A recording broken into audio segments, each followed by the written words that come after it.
आज यहां से एक नई सीरीज की शुरुआत हो रही है। हम क्या करने वाले हैं कि अलग अलग फील्ड्स में अलग अलग लोगों ने जो भी कुछ एक्स्ट्रा ऑर्डिनरी अचीव किया है, उनकी कुछ कोटेशंस हैं। उन कोटेशंस के थ्रू हम उनकी थॉट प्रोसेस को समझने की कोशिश करेंगे कि वो किस तरीके से सोचते थे, ऐसा क्या था उनकी सोच में जिसकी वजह से वो कुछ एक्स्ट्रा ऑर्डिनरी अचीव कर पाए। तो आज शुरुआत होने वाली है एल्बर्ट आइंस्टाइन से। लेकिन अगर आप लोग जो मुझे अभी वीडियो में देख रहे हैं, आप चाहते हैं कि कोई पर्टिकुलर पर्सन है जिनकी कोटेशंस की हम डेप्थ में जाएं और उनकी थॉट प्रोसेस को समझने की कोशिश करें, तो आप नीचे कमेंट सेक्शन में बता सकते हैं और मेरे आने वाले सेशंस में मैं एक एक करके उनको कवर करता चला जाऊंगा। तो जो पहली कोटेशन है एल्बर्ट आइंस्टाइन की, वो है, everybody is a genius, but if you जज a fish by its ability to climb a tree, it will live its whole life believing that it is stupid. बड़ी पावरफुल स्टेटमेंट है ये, इसको ध्यान से समझने की कोशिश करते हैं कि अगर कोई और उस फिश को जज करे तो कोई प्रॉब्लम नहीं है, तो इसका मतलब वो बेवकूफ है। यानी कि अगर दुनिया आपको जज करे तो कोई प्रॉब्लम नहीं है, इसका मतलब दुनिया बेवकूफ है। बट अगर वो मछली खुद अपने आप को जज करने लग जाए इस बेस पे कि देखो मैं पेड़ पर नहीं चढ़ सकती तो मैं बेवकूफ हूं, तो वो बेवकूफ है। हर एक की कोई ना कोई एबिलिटी होती है। जैसे सचिन तेंदुलकर है, उनकी अपनी एक एबिलिटी है। एल्बर्ट आइंस्टाइन है, उनकी अपनी एक एबिलिटी है। अगर एल्बर्ट आइंस्टाइन को बैट दे दिया जाए तो वो कैसे लगेंगे? लोग हंसेंगे। या अकाउंट्स में डाल दिया जाता तो क्या होता? जबरदस्ती उनको चार्टर्ड अकाउंटेंट बना दिया जाता तो क्या होता? क्या वो कभी भी ऐसा कुछ अचीव कर पाते जो उन्होंने अचीव किया? No doubt he was a genius. But वो जीनियस क्यों थे? क्योंकि उन्होंने वही किया जो उनकी नेचुरल इंक्लिनेशन थी। जैसे कि एक मछली है, अगर उसको बोला जाए कि पानी में तैरो, तो वो पानी में बहुत तरीके से तैर सकती है। ऐसा कुछ कर सकती है कि जो देखने वाले हैं दे विल बी मेस्मराइज्ड। वो कहेंगे कि यार ये कैसे हो सकता है? जिसको पानी के अंदर तैरना नहीं आता है और वो उसको देखेगा मछली को, तो वो क्या कहेगा? ये मछली जीनियस है। तो इस तरह से पहले हमको समझना पड़ेगा कि हमारा पर्सनालिटी टाइप क्या है, और जब हम अच्छे तरीके से समझ जाएंगे और फिर एक्ट करेंगे, then sky is the limit. फिर सबके अंदर एक जीनियस है, फिर सब जीनियस है। Next quote is, education is not the learning of facts but the training of the mind to think. क्यों कहा जा रहा है ये? देखो क्या कमाल की बात इन्होंने कही है।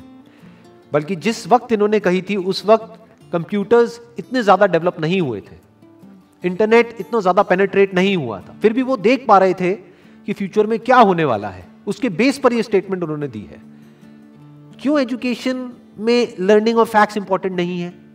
क्योंकि आज की डेट में अगर बात करी जाए तो जो फैक्ट्स हैं या जो नॉलेज है वो तो एक क्लिक ऑफ बटन पे अवेलेबल है। मतलब अगर एजुकेशन का मतलब यही है कि स्कूल जाओ, कॉलेज जाओ और जो बुक्स में लिखा है उसको रट लो और अपने यहां पर फीड कर लो, तो इसकी जरूरत क्या है? वो तो ऑलरेडी मोबाइल में है। जो बुक्स में लिखा है अगर उसको आपने रट भी लिया और यहां पर फीड भी कर लिया, तो अगर उसको रिट्रीव करना है तो कैसे करोगे? अपने आप से एक क्वेश्चन पूछना पड़ेगा, तभी तो वो याद आएगा और आप बोल दोगे। बट यही काम अब अगर क्वेश्चन पूछ करके ही आंसर आना है, तो वो क्वेश्चन तो आप यहां पर भी पूछ सकते हो मोबाइल में। आप इससे पूछोगे, हाँ भैया बताओ ये क्या है, वो क्या है, इस क्वेश्चन का आंसर क्या है, तो ये मोबाइल ही दे देगा ना आपको आंसर। और जितनी मेमोरी इसके अंदर फीडेड है, जितनी नॉलेज एक मोबाइल के अंदर फीडेड है, जितनी नॉलेज गूगल में फीडेड है, क्या उतनी नॉलेज हम अपनी ब्रेन में फीड कर सकते हैं? तो हमारी ब्रेन, अगर हम एजुकेशन को सिर्फ इतना ही समझते हैं कि एजुकेशन का मतलब कि फैक्ट्स को यहां पर फीड कर दिया जाए, तो हमारी ब्रेन इससे बहुत पीछे ही रहेगी, चाहे हम जितना मर्जी डेवलप कर लें। तो वो एजुकेशन किसी काम की नहीं है। तो व्हाट इज रियल एजुकेशन, ये समझना बहुत जरूरी है। क्योंकि अगर हम इसको नहीं समझते तो हम ऐसे लोग अपने एजुकेशन सिस्टम से निकालेंगे जिनके अंदर फीडेड तो बहुत कुछ होगा, बट उनको यही नहीं पता होगा कि सोचते कैसे हैं। यहां पर दो बातें करी जा रही है। एक है education is not the learning of facts. Number one, learning of facts important क्यों नहीं है? Education is not the learning of facts. Why learning of facts is not that important? Because all the facts, all the knowledge, all the information is already available on the internet. अगर उसको यहीं पे store करने का नाम education है तो ये तो किसी काम की नहीं है। वो तो ऑलरेडी स्टोर्ड है आपके मोबाइल में। जब यहां पे स्टोर्ड है तो यहां पर क्यों स्टोर कर रहे हो दोबारा से? As simple as that, number one. Number two, but the training of the mind to think, कि बच्चों को यह सिखाया जाए कि सोचते कैसे हैं और सोचना क्यों जरूरी है, क्योंकि लाइफ में जो भी प्रॉब्लम्स है, जैसी भी प्रॉब्लम्स हैं, उसका सॉल्यूशन कैसे निकलता है? सोच करके निकलता है। मेमोरी से नहीं निकलता है, गूगल से नहीं निकलता है, फैक्ट से नहीं निकलता है, नॉलेज से नहीं निकलता है, उस नॉलेज को यूज कैसे करना है उससे निकलता है। अगर मेमोरी से या बुक्स से सॉल्यूशन निकलता तब तो कोई प्रॉब्लम ही नहीं थी। किसी को पैसा कमाना है, इतनी सारी बुक्स हैं, पढ़ लो, निकल गया सॉल्यूशन। उससे नहीं निकलता है। इंफॉर्मेशन से सॉल्यूशन नहीं निकलता है, उस इंफॉर्मेशन को यूज किस तरीके से करना है उससे सॉल्यूशन निकलता है। जिस सवाल का जवाब गूगल नहीं दे सकता है, उस सवाल का जवाब अगर आप दे सको, सोच करके उस प्रॉब्लम का भी सॉल्यूशन निकाल सको जो गूगल नहीं निकाल सकता है, तो कहेंगे कि आप इंटेलिजेंट हो। यह इंटेलिजेंस डेवलप करने का काम होना चाहिए एजुकेशन सिस्टम का। This is real education. Next quote is, the true sign of intelligence is not knowledge but imagination. Knowledge के बेस पे जो पास्ट में हो चुका है उसको हम रिपीट तो कर सकते हैं, लेकिन कुछ भी नया क्रिएट नहीं कर सकते जब तक कि इमेजिनेशन ना हो। यानी पहले हम कुछ इमेजिन करें फिर नॉलेज को यूज करें तो ठीक है, बट अगर सिर्फ नॉलेज के बेस पर हम सोचें कि कुछ भी नया डिस्कवर हो सकता है, इम्पॉसिबल।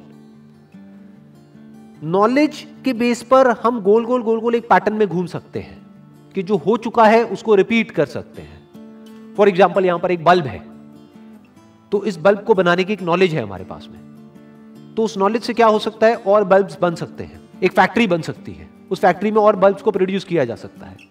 और एक ऐसा भी टाइम था जब कोई बल्ब नहीं था, देयर वाज नो बल्ब। तो बल्ब कहां से आया? क्या नॉलेज से आया? जो भी ह्यूमैनिटी की नॉलेज थी हजारों साल की, क्या वहां से आया वो बल्ब? बल्ब कहां से आया? इमेजिनेशन से आया। किसी ना किसी ने सोचा, यानी वो बल्ब कहीं नहीं था, किसी बुक में नहीं था, इस दुनिया में नहीं था, कहीं नहीं था, किसी के माइंड में था। उसने सोचा कि अच्छा ऐसा भी कुछ हो सकता है, और उसके ऊपर काम करना शुरू कर दिया। तो क्या हुआ? वो इमेजिनेशन रियलिटी बन गई। इनफैक्ट अगर हम अपने आसपास में देखें, इस दुनिया में कुछ भी, एक सुई से लेकर के एक एरोप्लेन तक, सब कुछ आज रियलिटी है। आज वो नॉलेज के फ्रेमवर्क में है। आज हमारे पास में नॉलेज है कि सुई कैसे बनानी है, एरोप्लेन कैसे बनाना है। We have knowledge of producing it, we have knowledge of running it, we have knowledge of creating it. But एक टाइम पे वो सब क्या था? वो इमेजिनेशन था, सब इमेजिनेशन था। जब इमेजिनेशन रियलिटी में कन्वर्ट हो जाती है तो वो नॉलेज हो जाती है, फिर उसको रिपीट किया जा सकता है। तो दैट इज कन्वीनियंट, बट वहां पर कुछ भी नया डिस्कवर नहीं हो सकता है। कुछ भी नया डिस्कवर करना है तो यू नीड इमेजिनेशन। जैसे एक तरफ से व्हील डिस्कवर हो गया, एक तरफ से लगेज डिस्कवर हो गया, अब यहां पर इमेजिनेशन की जरूरत है। क्या लगेज उठाने में दिक्कत आ रही है? व्हील है, व्हील लेकिन बड़ा है, तो अगर इस व्हील को छोटा कर दिया जाए और उस लगेज के नीचे फिट कर दिया जाए तो क्या होगा? ये इमेजिनेशन है। This is the difference between imagination and reality. यानी कि अगर इसको हम अपनी लाइफ से रिलेट करें तो जो भी हमारी जो करंट सिचुएशन है या जो भी कुछ आज तक हमारे साथ में हुआ है, वो सब क्या है? नॉलेज है, फैक्ट्स है। हो सकता है वो फैक्ट्स या जो हमारी रियलिटी है वो ये कह रही है कि हम लाइफ में कुछ कर ही नहीं सकते, बट इमेजिनेशन यहां पर क्या कर सकती है? इमेजिनेशन यहां पर अगर हमारे अंदर है तो हम इमेजिन कर सकते हैं कि फ्यूचर में इस रियलिटी को बदला जा सकता है। हम अपने लिए एक नया फ्यूचर इमेजिन कर सकते हैं based upon the resources that we have, based upon the knowledge that we have. उस नॉलेज को, उस इंफॉर्मेशन को, उन रिसोर्सेज को यूज करके हम अपनी इमेजिनेशन को सच कर सकते हैं। तो इसलिए कहा जा रहा है कि इमेजिनेशन इज रियल इंटेलिजेंस, क्योंकि नॉलेज को तो एक रोबोट भी रिपीट कर सकता है। तो रोबोट को हम आर्टिफिशियल इंटेलिजेंस तो कह सकते हैं, रियल इंटेलिजेंस नहीं कह सकते। यानी कि कोई प्रोडक्ट है वो बनाना है तो वो तो मशीन्स भी क्रिएट कर सकती है और करती ही है। एक रोबोट भी बना सकता है, लेकिन कुछ ऐसा है जो रोबोट नहीं कर सकता, जो हम ही कर सकते हैं। That is real intelligence, that is human intelligence. तो ये कुछ कोटेशंस थी एल्बर्ट आइंस्टाइन की, जिसको आज हमने डीपली समझने की कोशिश करी है। अगर इसके अलावा आप चाहते हैं कि कोई और पर्सन भी है जिन्होंने कुछ एक्स्ट्राऑर्डिनरी अचीव किया है किसी भी फील्ड में, और उनकी भी कोटेशंस की हम डेप्थ में जाएं, तो आप नीचे कमेंट सेक्शन में बता सकते हैं। तो मेरे आने वाले सेशंस में मैं एक एक करके उनको कवर करता चला जाऊंगा। Wish you all the very best. Thank you so much.